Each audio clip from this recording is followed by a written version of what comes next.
இங்கே வந்து ஃபுட்டில் வந்து மிஞ்சவே முடியாது, மக்களோட லவ் மிஞ்ச முடியாது. இப்போவே பார்த்தீங்கன்னா வந்து என்னை விட என்ன சொன்னாங்கன்னா உரிமையாக சொன்னாங்க, ஆலியாவை நாங்கள் விட மாட்டோம், கொஞ்ச நேரத்துக்கு நாங்கள் போகலாம் விட மாட்டோம் வீட்டுக்கு அப்படின்னு சொன்னாங்க. அது எந்த ஊரில் அந்த உரிமை வரும்னா இங்கே தான் ஃபஸ்ட்டு வரும் அந்த லவ் எல்லாமே. அதனால மதுரையோட ஜிகிர்தண்டா ஃபேமஸ் இருக்குது. நிறைய விஷயம் மதுரைனா ரொம்ப பிடிக்கும், ஞாபகம் வரதுக்கு நிறைய இருக்குது.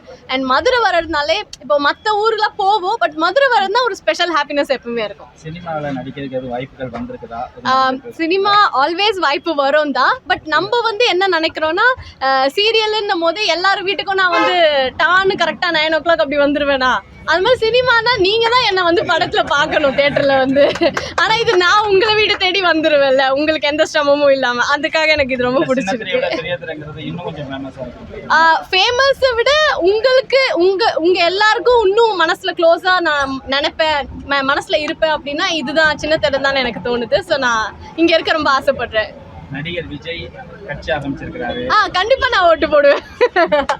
அவருக்கு ஆதரவு பிரச்சாரத்துக்கு எதுவும் வரதுக்கான வாய்ப்புகள் எதுவும் இல்ல, அது பண்ண நம்மளுக்கு டைம் இருக்காது. பிகாஸ் நம்மளுமே ஒரு ஃபேமிலியா எல்லாமே போயிட்டு இருக்கு, ஷூட்ஸ்லாம் போய்கிட்டு இருக்கு, அப்படி பண்ண முடியாது. பட் நான் I vote for him of course. இல்ல எனக்கு தெரியாது. சரி, மதுரை சார்ந்த கதைகள் அமைஞ்சா, அதாவது மதுரை பொண்ணா அப்படி ஒரு கதைக்களம் அமைஞ்சா அதுல நடிக்கிறதுக்கு நீங்க எப்படி? கண்டிப்பா பண்ணுவேன். ஏன்னா மதுரை மக்களோட லவ்வை பார்த்துட்டல, ஒரு அந்த லவ் எல்லாம் உள் வாங்கி ஒரு மதுரை பொண்ணுன்னா எப்படி இருப்பா அப்படின்னு சொல்லி பண்றதுக்கு கண்டிப்பா அந்த ரோல் வந்து ஆசையா காத்துட்டு இருக்கேன். தேங்க்யூ.